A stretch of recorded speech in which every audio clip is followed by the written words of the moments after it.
Hello guys, welcome back to my channel. I'm Jeet Sinha and in today's video we are going to discuss kidnapping and abduction. Kidnapping. So section 359 describes two types of kidnapping. First one is from India and second is from lawful guardianship. So kidnapping from India. Section 360 defines that whoever conveys any person beyond the limit of India without the consent of that person or of some person legally authorized to consent on his behalf of that person is said to kidnap that person from India.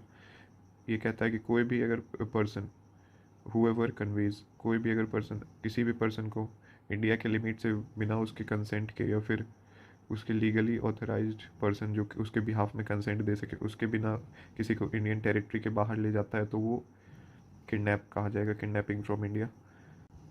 So kidnapping from lawful guardianship. Section 361 define करता है kidnapping from lawful guardianship. So whoever takes or entices any minor under 16 year of age if a male or under 18 years of age if a female or any person of unsound mind out of keeping of lawful out of the keeping of lawful guardianship of such minor or a person of such of unsound mind without the consent of such guardian is said to kidnap such minor or person from lawful guardianship. तो कोई भी person अगर 16 year के mail और 18 की female को बिना उसके कंसेंट के without his consent takes away out of the keeping from, तब उसे हम किडनैपिंग कहेंगे. तो अब दो केस इंपॉर्टेंट है. S Varadarajan versus state of Maharashtra. तो इस केस में ये हुआ था. सो ये S Varadarajan versus state of Madras के केस में एक गर्ल माइनर थी जो कि मेजोरिटी अटेन करने में कुछ ही दिन बचे थे. वो अपनी इच्छा अपने कंसेंट से अपने फादर के हाउस को लीव करके एक सर्टेन प्लेस पे जाती है जो कि होता है सब रजिस्ट्रार ऑफिस. सो वहाँ पे वो गर्ल जो होती है सी was agreed to marry the accused. So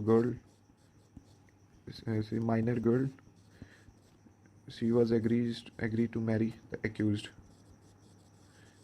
These two persons were marrying. The girl voluntarily. She is a minor girl, and she doesn't. She is just on the verge of attaining the maturity. So in this case, the Supreme Court held that there was no evidence whatsoever that the accused has taken her out of legal guardianship of her parents, as there was no active part played by accused to persuade her to leave the house. It was held that no offense under this section was made out. So यहाँ पे जो इस girls का act था वो voluntarily था. यहाँ पे कोई सब इंड्यूसमेंट एक्यूज्ड ने नहीं किया था. नो इंड्यूसमेंट या फिर किसी भी तरह का इलीगली कंसेंट लेने की कोशिश यहाँ पे एक्यूज ने नहीं की थी. तो यहाँ पे ये कह सकते हैं कि ये कोई ऑफेंस नहीं है आर्टिकल सेक्शन 361 के अंडर. उसके बाद स्टेट ऑफ हरियाणा वर्सेस राजा राम. इस केस में ये हुआ था. सो ये स्टेट ऑफ हरियाणा वर्सेस राजा राम के केस में एक माइनर गर्ल होती है 14 ईयर्स की. एक पर्सन होता है जय नारायण जो 32 ईयर्स का होता है और एक राजा राम होता है. तो ये minor girl she becomes very friendly with the 32 years man.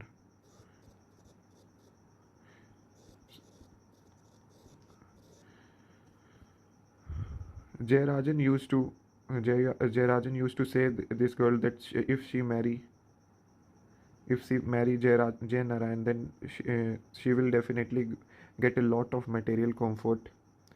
So the girl father was aware of the scene and he has given warning to Jay Narayan.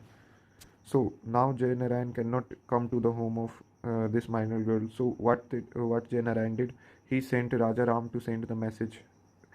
उसने राजा राम को बेसिकली अपने मैसेज कन्वे करने के लिए भेजा. सो एक रात ये जो गर्ल होती है ये जय नारायण के हाउस पे जाती है. Went to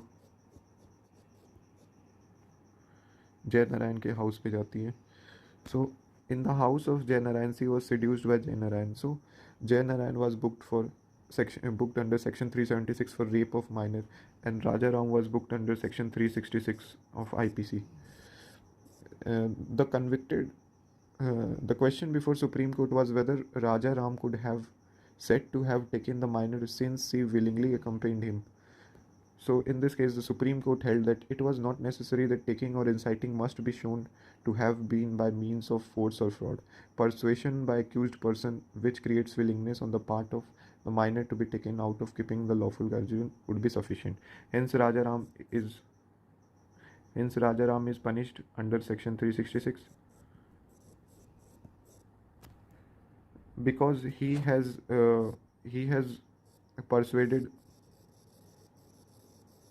the minor girl to form her opinion and take decisions.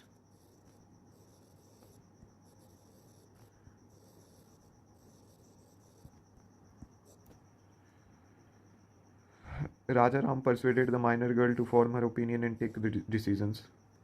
So Supreme Court held that Rajaram was liable under section 366. Now we will look upon the differences between take away and entice. In Biswanath versus State of Odisha, it was stated by the court that taking means no active or constructive force. Taking means that there is no use of force in taking. So and now entice means inducement or pursuance by offer or pleasure or some other form of allurement. So basically entice का मतलब होता है किसी भी person को inducement और किसी चीज़ का लालच दे के अपने साथ या फिर बहकावे में ले जाना. तो अब एक केस है in Motiram Hazarika versus state of Assam. It was held that inducing a minor girl by promise of marriage to leave the house of her guardian amounts to incitement. तो इस केस में ये कहा था माइनर गर्ल से शादी का प्रॉमिस करके उसे अपने लीगल गार्जियन के घर छोड़ने बोलना एक इंसाइटमेंट है. सो लॉफुल गार्जियन और लीगल गार्जियन में अब हम लोग डिफरेंस देखेंगे.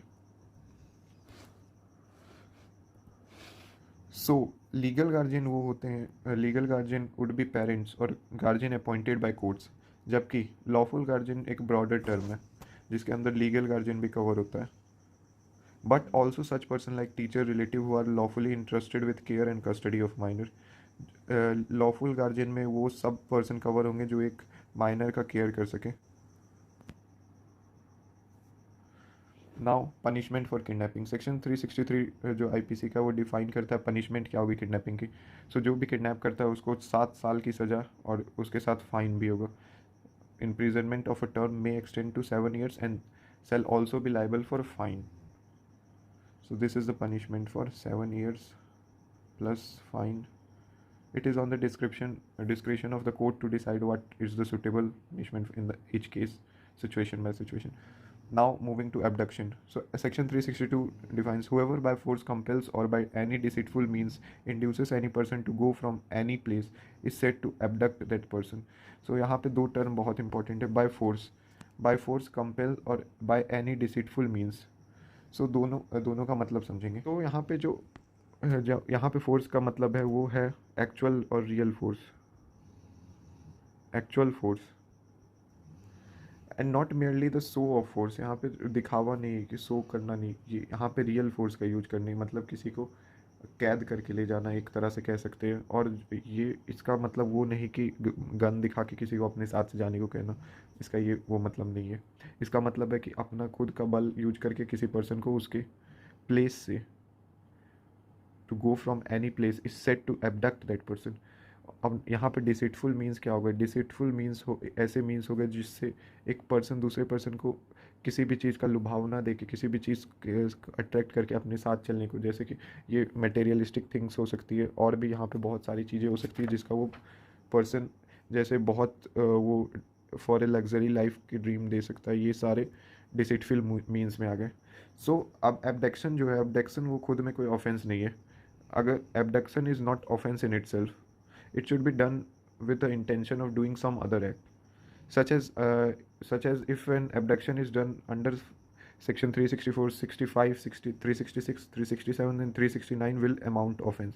Otherwise abduction is not an offense in itself. So these are the differences between kidnapping and abduction. You can look upon it, you can take the screenshot of this.